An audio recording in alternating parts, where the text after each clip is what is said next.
Hey mga mandirigma, ang unang hininga na iyong malanghap paggising mo ay sayo.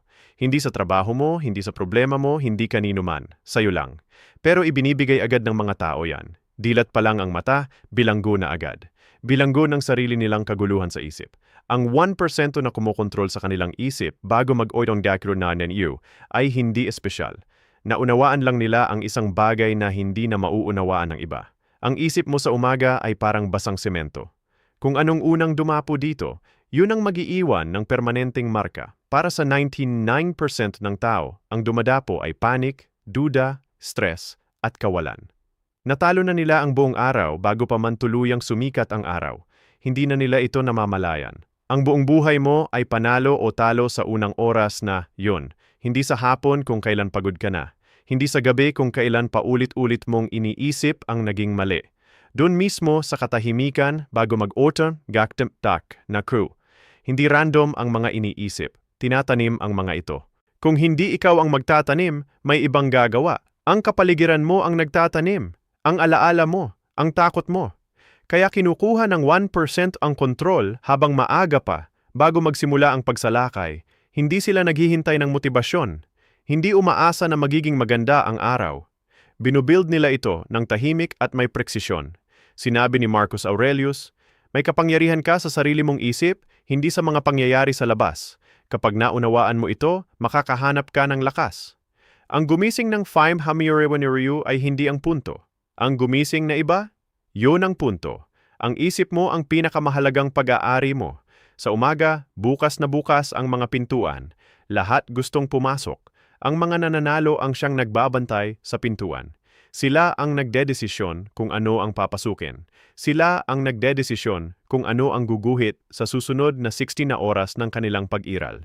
Tinuruan kayo na ang willpower ang lahat, na ang disiplina ang solusyon sa lahat. Pero walang nagsabi sa inyo na ang dalawang yan ay nabubuo o nasisira sa unang 60 minuto ng araw mo. Hindi mo madidisiplina ang isip na na-hijack na. Hindi ka magwi-willpower para makaalis sa umagang nagsimula sa pagsuko. Sinabi rin ni Marcus Aurelius, kapag bumangon ka sa umaga, isipin kung anong pribilehiyo ang mabuhay, huminga, mag-isip, mag-enjoy, at magmahal. Akala ng mga tao kontrolado nila ang lahat dahil gumagawa sila ng desisyon at humahawak ng responsibilidad. Pero wala silang kinokontrol. Nagre-react lang sila. Nagre-react sa mga isipang hindi nila pinili. Nagre-react sa emosyong hindi nila ginawa. Nagre-react sa mental state na hindi nila dinisenyo. Ang mga nananalo ay hindi nagre-react sa umaga. Lumilikha sila. Sila ang nagsiset ng frequency. Sila ang pumipili ng istasyon.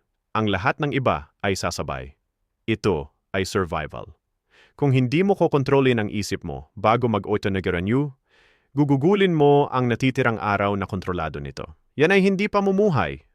Yan ay ang ikaw ay buhay na binubuhay ng isip mo. Kung handa ka ng kontrolin ang isip mo bago magising ang mundo, i-type sa comments. Ako ang nagmamay-ari ng umaga ko. Number 1, hindi sila nagigising, kumukuha sila ng command. Magkaibang-magkaiba ang gumising at ang kumuha ng command. 99% ng tao ay gumigising at hinahayaang mangyari sa kanila ang araw. Ang mga nananalo ay gumigising at pinapayuko ang araw. May puwang sa pagitan ng pagdilat ng mata at kung kailan talaga gumagana ang isip mo. Sa puwang na yon, lahat ay napagdedesisyunan. 5 segundo, 10 siguro. Hindi alam ng mga tao na may puwang na yon, pero nandyan ito at ito ang lahat. Kapag gumising ka, ang utak mo ay nasa transition. Lumilipat mula sa unconscious patungong conscious. Malambot, vulnerable, nakabukas ng todo. Wala pang depensa, wala pang armor.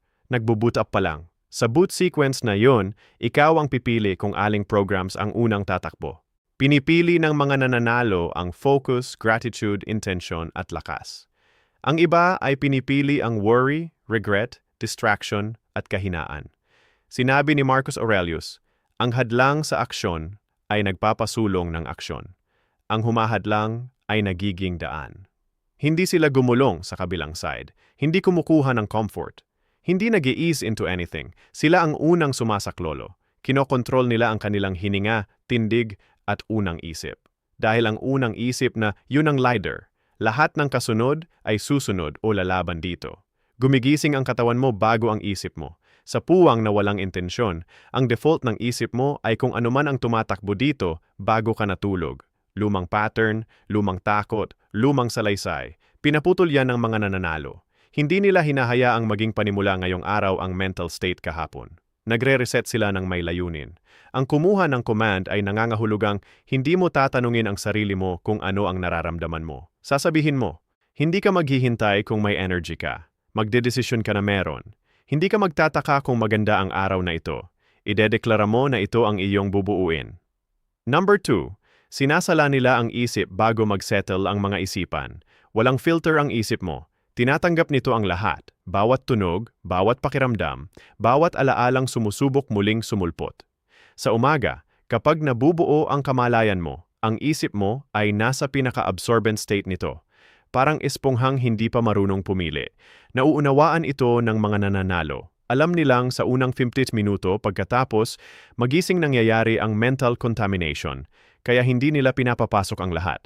Sinasala nila. Ang pagsala ay hindi pagbaliwala sa realidad. Ito ay pagpili kung aling bersyon ng realidad ang uunahin mong pagtuunan. Sabay-sabay na nangyayari ang maraming katotohanan. May problema ka. May lakas ka rin. May mga bagay kang kinakatakutan. May mga bagay ka ring nagbibigay sa'yo ng kapangyarihan. Ang pagkakaiba, hinahayaan ng mga tao na kunin ng isip nila ang pinakamabigat at pinakamadilim na isipan at dalhin ito sa buong araw. Hindi iyang pinapayagan ng mga nananalo. Pinapahinto nila ito. Sinabi ni Epictetus, hindi ang nangyayari sa'yo ang mahalaga, kundi kung paano ka tumugon dito.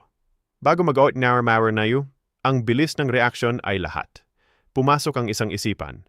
Mayroon kang 3 segundo, 5 siguro, para magdesisyon kung ito ay mananatili o aalis. Hindi man lang alam ng mga tao na may ganitong pagpipilian sila. Dumaan ang alalahanin sa isip nila at tinatanggap nila ito. Tinatrato nila ito na parang katotohanan, batas, isang bagay na kailangan nilang tiisin. Pero tinatrato ng mga nananalo ang isipan na parang mga application na sinusubukang magbukas sa computer nila at agad nilang sinasara ang mga hindi nagsisilbi sa kanila. Number 3. Pinapabagal nila ang utak habang ang iba ay bumibilis. Ang bilis ay sinasamba sa mundong ito. Mabilis na sagot, mabilis na desisyon, mabilis na galaw, pero may alam ang mga nananalo na parang baligtad. Ang pinakamabilis na paraan para manalo sa araw ay ang pabagalin ang utak mo muna. Habang ang iba ay bumibilis ang isip, sila ay sadyang bumabagal. Dahil ang mabilis na utak sa umaga ay isang panicked na utak, at ang panic ay hindi nakakabuo ng anumang bagay na dapat ingatan. Kapag nagising ka, sinusubukan ng nervous system mo kung anong mode ang papasukin, fight or flight, rest o digest, safety o survival. Ang bilis ng takbo ng isip mo sa unang 20 minuto ay nagpapadala ng senyas sa buong katawan mo kung aling mode ang pipiliin. Kung mabilis ang takbo ng isip mo, iisipin ng katawan mo na may panganib. Pumutok ang cortisol, bumilis ang tibok ng puso, naninigas ang kalamnan. Inactivate mo ang survival mode. Kapag nasa survival mode ka na bago mag-8 marble on you, tapos ka na. Magiging reactive ka buong araw. Sinabi ni Marcus Aurelius, ikulong mo ang sarili mo sa kasalukuyan. Ginagawa ito ng mga nananalo sa pamamagitan ng pagpapabagal ng utak ng may layunin. Hindi sila nagmamadaling mag-isip, hindi tumatalon sa pagpaplano, hindi hinahayaang mag-sprint ang isip nila patungo sa to-do list o sa problemang naghihintay. Umupo sila sa kabagalan, humihinga ng mas mabagal, nag-iisip ng mas mabagal, gumagalaw ng mas mabagal. Hindi dahil tamad sila, dahil kalmado sila. At ang kalmado ang pinakamakapangyarihang estado na pwedeng mong paggalingan. Number 4. Pinapatay nila ang mental noise bago ito dumami. Ang mental noise ay hindi nagsisimula ng malakas. Nagsisimula ito bilang bulong, maliit na duda, munting alalahanin, lumilipas na distraksyon. Pero kung hindi mo ito agad papatayin, dumadami ito. Isang isipan, nagiging 2, 2, nagiging 5, 5, nagiging 20. Bago mo pa malaman, sumisigaw na ang isip mo at hindi mo na maalala kung ano ang nag-umpisa. Pinapatay ito ng mga nananalo sa sandaling lumitaw ito. Bago mag-oat na wonder na. Bago ito mag-ugat, ang noise ay hindi lang tunog. Ang noise ay anumang kumukuha ng mental space nang hindi nagdadagdag ng halaga. Ang argumentong inulit-ulit mo ng 17 beses. Ang bagay na hindi mo kontrolado, pero paulit-ulit mong sinusubukang lutasin. Ang paghahambing, ang paghusga, ang loop ng mga isipang walang patutunguhan, pero ayaw tumigil sa pag-ikot. Sa umaga, kapang mahina pa ang depensa ng isip mo, kayang-kaya ng noise na sumakop sa loob ng ilang segundo. Sinabi ni Marcus Aurelius, kung may bagay sa labas na bumibighati sa'yo, ang sakit ay hindi dahil sa bagay mismo, kundi sa pagtantiya mo rito. At may kapangyarihan kang bawiin ito anumang oras. Binabawi ito ng mga nananalo. Hindi nila binibigyan ng pahintulot ang noise na tumira. Kinikilala nila ito, pinapangalanan, at pinaaalis. Number 5. Lumilikha sila ng emotional stability bago ang unang hamon. Ang emosyon ay hindi naghihintay ng pahintulot. Sumusulpot sila kung kailan nila gusto. Sa umaga, sumusulpot ang mga ito ng hilaw, walang filter, hindi pinamamahalaan. Pwedeng magising kang balisa ng walang dahilan, o mabigat, o iritado, o manhid. Kung hindi ka gagawa ng emotional stability bago dumating ang unang hamon, aagawin ka ng anumang emosyong nangunguna. Hindi iniiwan ng mga nananalo ang kanilang emosyonal na estado sa pagkakataon. Binubuo nila ang stability ng may layunin bago pa man may sumubok sa kanila. Totoo ang emosyon, pero hindi ito palaging totoo. Pwede kang makaramdam ng takot kahit walang panganib, malungkot kahit walang masamang nangyari, galit kahit walang nagkasala sa'yo. Ang emosyon mo ay senyas, pero hindi ito palaging tama. Sa umaga, kung kailan nagre-recalibrate ang nervous system mo at nagbabalance ang brain chemistry, kayang magsinungaling ng emosyon ng malakas. Sinabi ni Epictetus, hindi ang mga bagay ang bumibighati sa atin, kundi ang ating paghatol sa mga bagay na iyon. Nauunawaan ito ng mga nananalo. Hindi nila binibigyang halaga ang emosyon nila sa umaga. Hindi hinahayaang magdikta ng aksyon ang masamang pakiramdam. Gumagawa sila ng buffer, pundasyon, baseline ng emotional stability na hindi nakadepende sa kung ano ang naramdaman nila paggising. Alam nilang ang emosyon ay pansamantala, pero ang desisyong ginawa batay sa emosyong yun ay maaaring tumagal maghapon. Ngayon, mandirigma. Kung handa ka ng pamunuan ang isip mo bago mag-auto-neurone na, isulat mo sa comments. Ako ang nagmamay-ari ng umaga ko.